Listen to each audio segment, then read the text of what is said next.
Hello बच्चों, चलिए आज का हमारा प्रश्न है मूल बिंदु से इकाई दूरी तथा समतल x minus 2y plus 2z बराबर 5 के समांतर समतल का समीकरण है। हमने यहाँ से इसके समांतर समतल का समीकरण ज्ञात करना है। तो यहाँ से इस प्रश्न को करने हेतु हमारे पास यहाँ से हमारी मुख्य अवधारणा यहाँ से हमारे पास कार्य करेगी। हम यहाँ से समतल का समीकरण बराबर हमारे पास क्या लिखा जाएगा, समतल का समीकरण हमारे पास यहाँ से होगा r डॉट एन कैप बराबर में d के बराबर आएगा। अब d हमारे पास यहाँ से मूल बिंदु से दूरी दी है, तो d बराबर प्रश्न के अनुसार मूल बिंदु से दूरी हमारे पास इकाई लेनी है, तो d का मान तो हमने 1 लेना है। अब हम यहाँ से समांतर समतल का समीकरण देखेंगे तो इसमें जो अभिलंब का समीकरण आएगा वह इस समतल के समान ही रहेगा। अतः एन कैप बराबर एन सदिश की बात करें तो प्रश्न के अनुसार हमारे पास जो समतल दिया गया है x minus 2y plus 2z बराबर 5 दिया गया है, तो जो एन सदिश लिखा जाएगा वह आएगा हमारे पास i माइनस में 2j प्लस में 2k के बराबर आएगा। अब यदि हम यहाँ से देखें,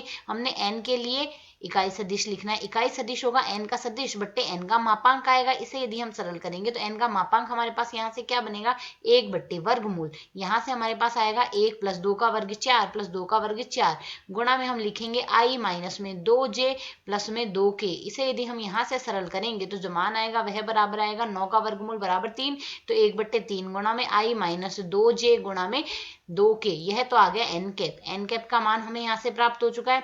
अब यदि हम यहाँ से देखिए, हमने समतल का समीकरण लिखना है तो समतल का समीकरण आ जाएगा आर डॉट गुणा में आएगा हमारे पास यहाँ से i माइनस 2j प्लस में 2k और बट्टे में आ रहा है हमारे पास यहाँ से 3 बराबर में आ रहा है हमारे पास d का मान 1। अब इसे यदि सरल करें, 3 को हम वज्र गुणा कर देते हैं, r का मान लिखा जा सकता है xi प्लस yj प्लस में zk आएगा। और डॉट गुणा यदि हम यहाँ से करेंगे i प्लस माइनस में 2j प्लस में 2k बराबर में आ रहा है हमारे पास यहाँ से 3। अब यदि डॉट गुणा कर देते हैं तो मान आएगा x माइनस 2y प्लस में 2z बराबर में आ गया 3।